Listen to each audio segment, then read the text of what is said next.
science story, huh? These NYU scientists, I felt right. But I was so And I just happy. thought, well, I had figured it out. It was that golden moment. Because science was on my side.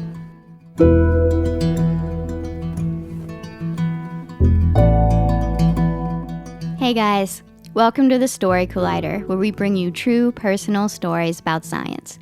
I am your host, Erin Barker, and this week we're presenting stories about math in honor of Pi Day this Wednesday, March 14th.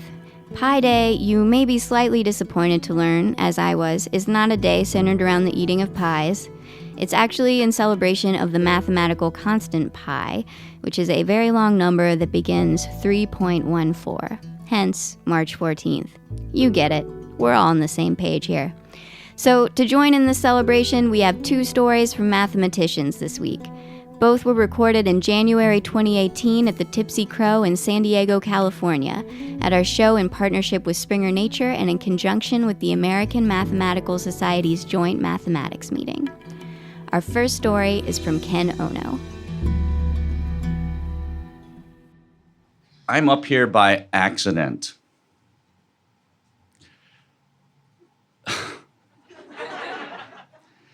So my father, some of you may know, was a mathematician. He, for many years, was a professor at Johns Hopkins. And I don't know about many of you, but when I was a teenager, the last thing I wanted to do was be anything like my dad. And definitely the last thing I wanted to do was anything that my parents told me that I should do. And I'm not trying to be funny. I love my parents, but when you're 16, that's not unusual. So in 1984, that's when I was 16, so you'll know I'm about to turn 50. Hawaii 5-0, right?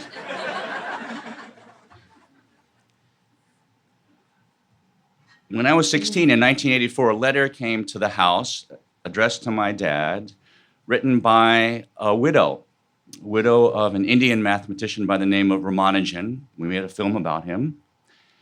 And it was the most extraordinary letter. I'd never heard of Ramanujan before. And this letter to my dad thanked him for being one of 80 mathematicians that helped give Ramanujan's widow a bust. You see, Ramanujan turned out, as I learned, was a major mathematical figure. And when he died in 1920 as a hero in India, the government had promised to erect a statue in his honor. But by the 1980s, well over 60 years later, the government had not come through with it. And the mathematicians of the world gave Mrs. Ramanujan the statue. And I thought it was a lovely story. But I have to admit, when I was 16, what I heard was there was a 2-time college dropout who ended up inspiring the mathematicians of the world. And when you're 16 and your parents are like super Asian, telling you to get 800 on the SAT math test or getting straight A's, the only thing you hear is they look up to a 2-time college dropout. And I thought that was so awesome. And I know that sounds funny, but it was really important for me because, and certainly for all of you who are professors, you see the kids in class that are mindlessly pursuing good grades, forgetting that they're in college, forgetting about the content part. And for whatever reason, there have been a lot of accidents in my life, and I've ended up following Ramanujan first as a source of inspiration, but certainly for the last 20 or so years, a source of mathematics. It's actually really crazy. He was kind of like an incomplete prophet. He left behind 3 notebooks. I don't know why you all don't read these notebooks, because I can't tell you how many papers I've written because I've gone through these notebooks and found really deep suggestions. But that's not my story. My story is actually very difficult to tell because I was a terrible student. I was a dick. I was one of those kids in college that didn't want to go to class. I was one of those students that rather perversely got a lot of pleasure out of getting by in math class by not going to class. And I'm not proud of that. And I have to say that I had great mentors along the way. You know the names. Paul Sally, my advisor Basil Gordon, and others, later Andrew Granville, who rescued me at times when I almost quit. Jeff Ligarius, who is here, will remember me as a Ph.D. student about to quit. I can't believe that. 20 years ago, I was about to take a job at a bank. Now, if you work for a bank, my point is,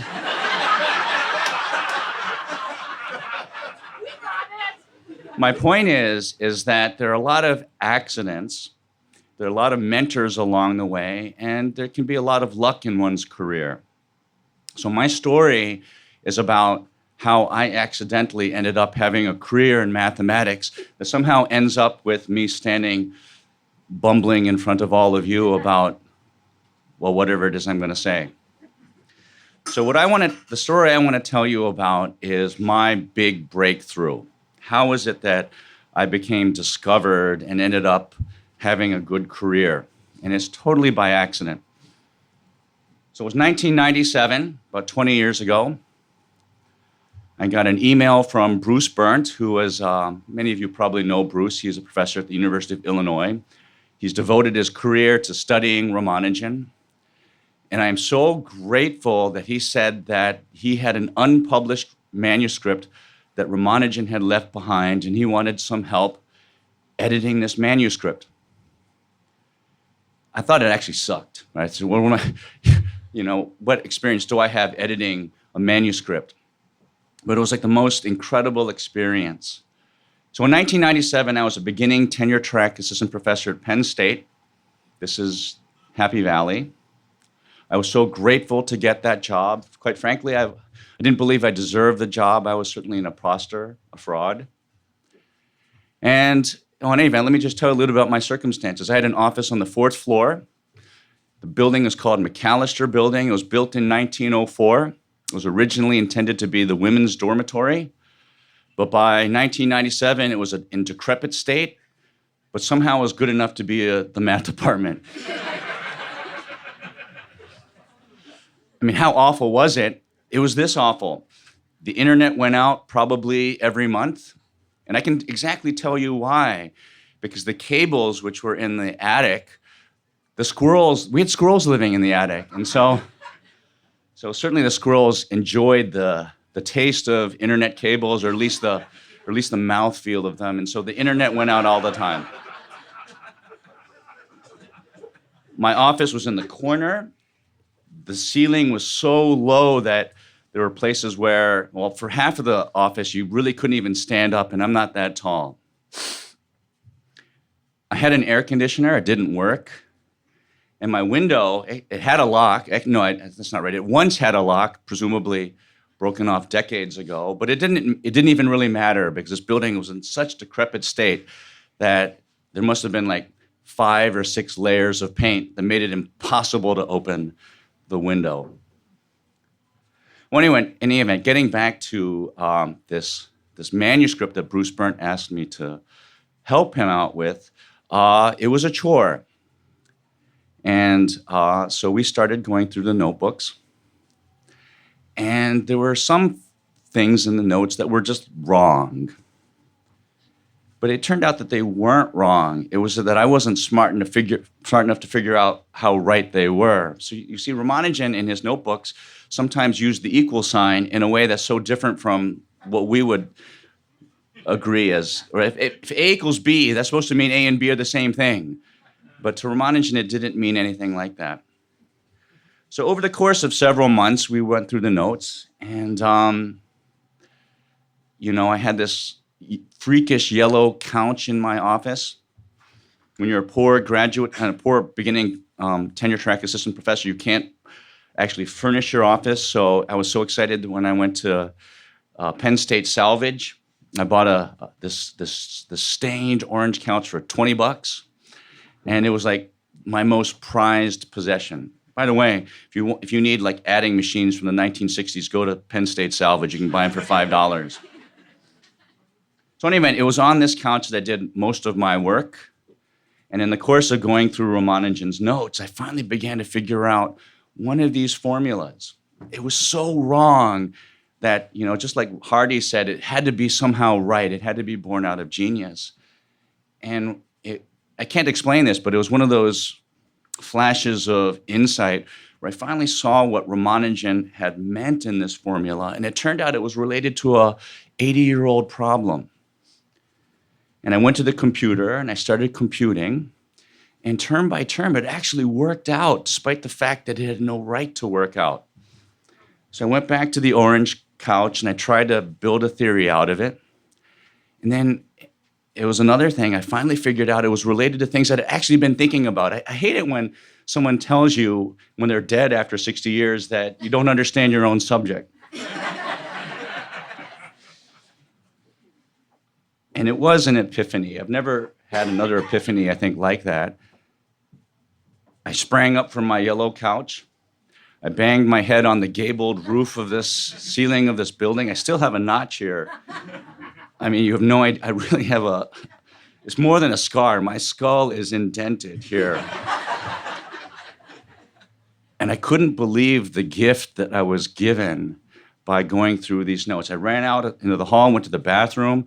I washed my face with cold water. I was shaking, kind of like I'm shaking now because I'm petrified. And I got water all over. It was awful. And then in walked my colleague, Dale Brownowell. He's like, "What the hell happened to you? You're all wet. You're bleeding from your head." And I couldn't admit to him that like the most amazing thing in my career had happened to me. So I lied. Something like I hit my head on the coat hook in the bathroom stall. But in any event, what I wanted to say about this story is that I have no right to be here. I'm not really smart. I'm really lucky. And it's one of those things when you're young, when you don't know where your career is going to go, that there are those miracles if you kind of believe in yourself. So in any event, to make a long story short, I wrote a paper. It was solicited for publication in the Annals of Mathematics. I ended up winning a prize from the President of the United States for this theorem. I gave a speech about this theorem in the Indian Treaty Room at the White House. And at the end of the day, what's going on in the back of my mind is not even my theorem. I got a gift from God. Ramanujan was someone whose ideas came as visions from a goddess. And who am I to argue with that? I was a 2.7 GPA student at the University of Chicago. And somehow, and that's what was going on in my mind, what am I doing at the White House? In any event, if that inspires you, I hope it does, because I've been following this genius, and I cannot begin to explain how amazing that's been. Thank you.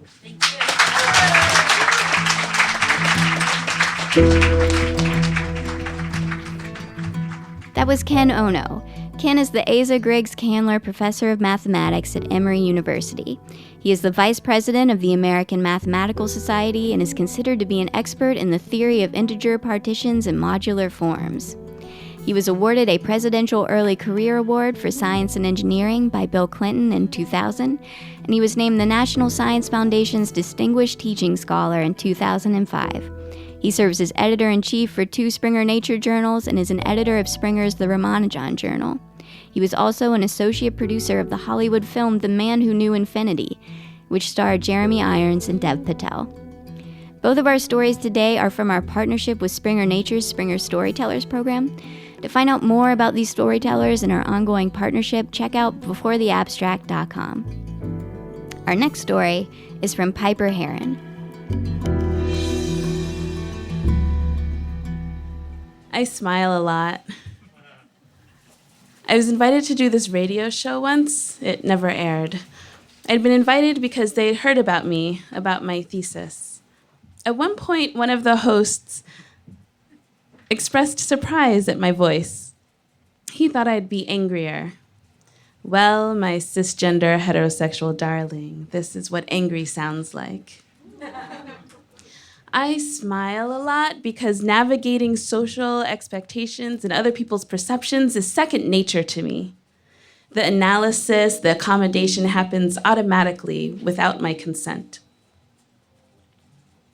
It's not a quality I recommend in general, but it is a necessary survival skill for many of us. All of my invitations are because of my thesis, the first time I stopped accommodating expectations. Okay, so my PhD thesis was weird. It's pure math, but I included introductions for non-mathematicians, and even the mathy parts were far less formal than you might expect. I filled it with humor and complaints. My prologue talked about sexism inherent in math culture. And throughout, I was honest about my understanding, my confusion, and my frustration. I wrote my thesis for me, and research math is basically never for me. After it was accepted, I put it online on a website I called The Liberated Mathematician. And the next day, a friend told me I broke math Twitter. So it's kind of a big-ish deal at the time, and I get invited to things. I even have this talk I wrote in which I describe my journey from someone who smiles and accommodates to someone who does what she wants and still smiles. And I thought I would tell that story here. It fits. But I can't. Sorry. The thing is, my talk is not about my turning point. It's about the underlying pain that accompanies oppression. And my story is only meant to empower those who, like me, have struggled to understand how do we survive? How do we thrive? I have no intention of presenting racist violence as a catalyst for a moment of self-realization where I become the hero who did the thing and we all feel good about ourselves. No. That is not my story. That did not happen, and I won't say that it did. I was invited to tell a story, but I am not a storyteller. Stories are nice, engaging, they bring you in. They allow you to empathize with another life. They can also be packaged and marketed. They can be abused. They allow you to distance yourself from the burdens of reality. Now, you're all invited to my real talk. I mean, you'd have to invite me to give it. And I would tell you some things, some funny, some not, and you would get to know me better. There is no 10-minute version. I need people of color, trans people, Native people, disabled people. I need them to know that I hear them. Our stories are endless. Our struggles are ongoing. Our pain is not for your consumption and spiritual growth. When we overcome adversity, our oppressors are so moved that they do nothing to fix the adversity that we never should have faced in the first place. I will not be knowingly complicit in an event that allows my oppressors to feign empathy while they keep their distance, while you continue to do nothing. No. You do not get my thesis story. What I will give you instead is the epilogue. You see, after decades of empathizing with and internally apologizing for all the totally not racist white people I was surrounded by, it finally hit me that this country would see me murdered, leave my body laying on the ground, blame me for my own death, and charge my parents for the ambulance. That was my turning point. That's how I was able to write my thesis as if nothing mattered. Are you feeling empowered and inspired yet? Look them up and see how this country sees me. Natasha McKenna, Corin Gaines, Brooklyn Brianna Stevenson, Keisha Michael, Markinton Sandlin, Tamir Rice, to name a few. With my thesis, I became the liberated mathematician, and I gained an audience, and I gained a platform. And then this summer, I told white men that they were in my way. I said this on a math website which had, I presumed, a limited audience. What I didn't know is that the alt-right has people searching the internet for academics like me, egregiously sticking up for the human rights of marginalized people. And they literally want me personally to not exist. I know because they told me. They told me every day. They told me every few hours. People read the alt-right headlines and the context-free quotes and got their feelings hurt, and they got angry, and they said, this is not their America, and they wrote me emails, and they sent me messages on Facebook. And these guardians of America called me racial slurs, sexist slurs, homophobic and transphobic slurs. They called me ugly. They said they hoped I got cancer and died. They said I should be fired. I should lose my children. They said I better hope I don't run into them in real life. These people were going to make America great again by sending me pictures of lynched black men hanging from trees.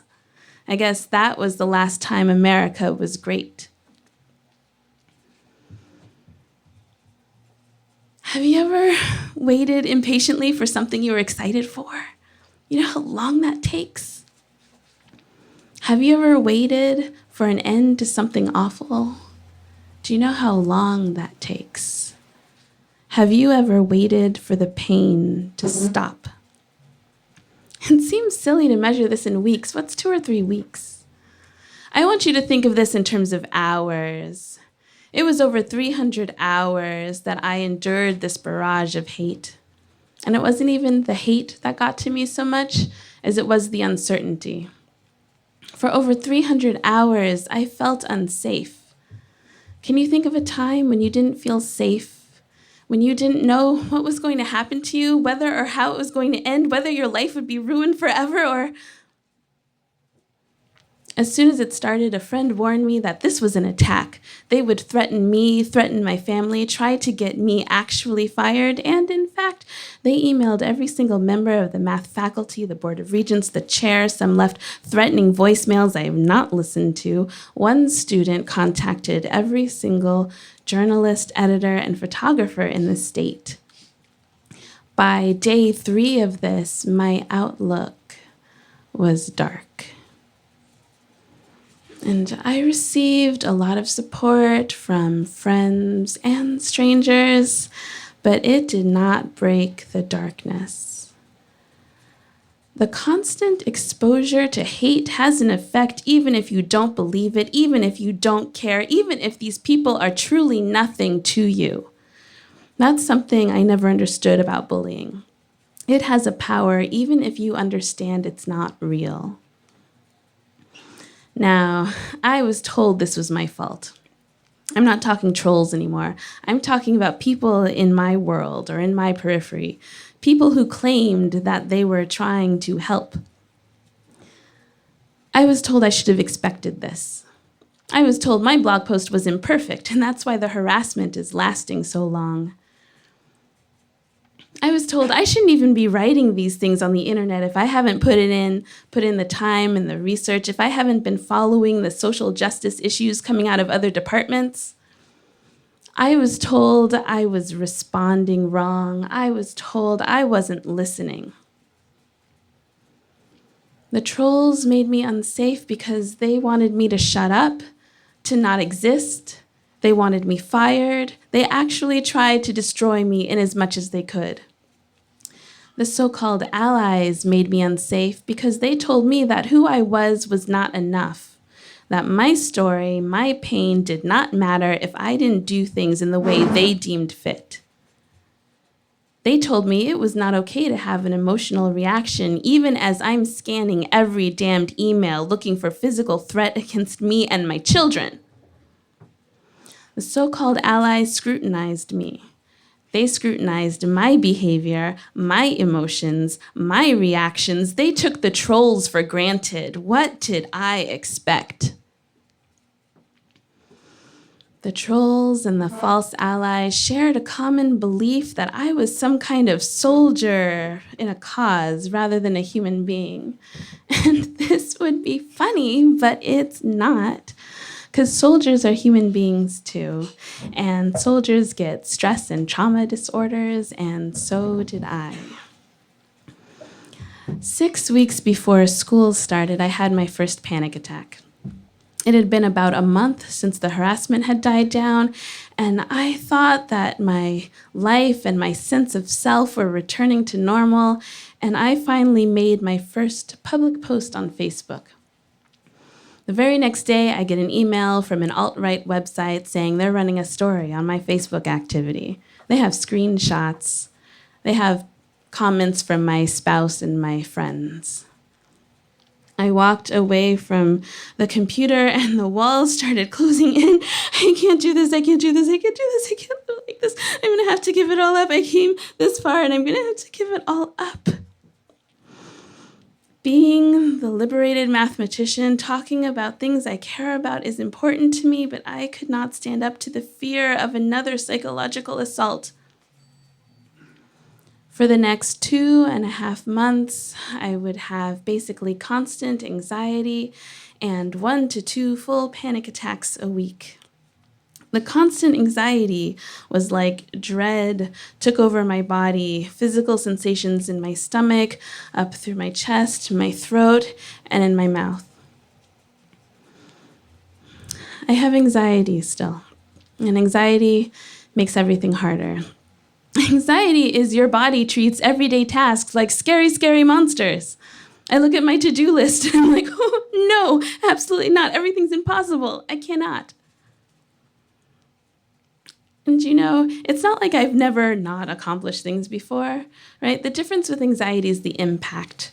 So previously, I might not have done everything as efficiently or as early as I wanted, but things get more or less done. With anxiety, it's like I'm about to lose several $1,000s because I cannot figure out how to do the reimbursements because it just takes too many steps. With anxiety, it's like I flew across an ocean and all the way across the country to go to a conference, and I'm about to miss it because I cannot figure out what time it starts, where it is, or how to get there. With anxiety, it's like I'm not going to eat because there are too many decisions, not enough space, and it's safer in bed anyway. This is not the story you wanted to hear. I did not tell you about my approach to research. I went over time. But this is life. This is what we're up against. I appreciate the smiles, the thank yous, the opportunities, the free flights. I really do. But what I need is for you to work harder to make the world safe. So that my friends of color, my trans friends, my disabled friends, so that we can focus on our work instead of fighting to exist. And if this seemed like a bad story, good. Do something.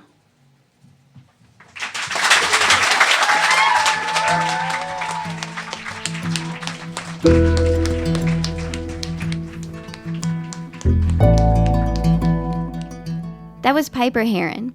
Piper is currently a postdoc in the Department of Mathematics at the University of Hawaii at Manoa after receiving her Ph.D. in mathematics from Princeton University in January 2016.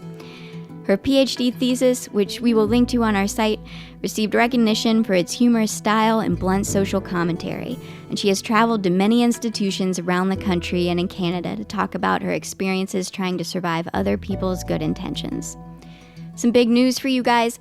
In honor of our 8th anniversary, we're going to hold an awesome fundraising event in New York on May 1st. Our guests will include Joe Handelsman, Associate Director for Science under President Obama, Josh Gondelman, stand-up comedian and Emmy-winning writer for HBO's Last Week Tonight, Ariel Duhaime-Ross, correspondent for Vice News. It's going to be amazing. It will be hosted by myself and, much more excitingly, science writer and master of puns, Ed Yong. We're going to have a wild time celebrating 8 years of stories about science. Check out our website for more information. I hope we see you there.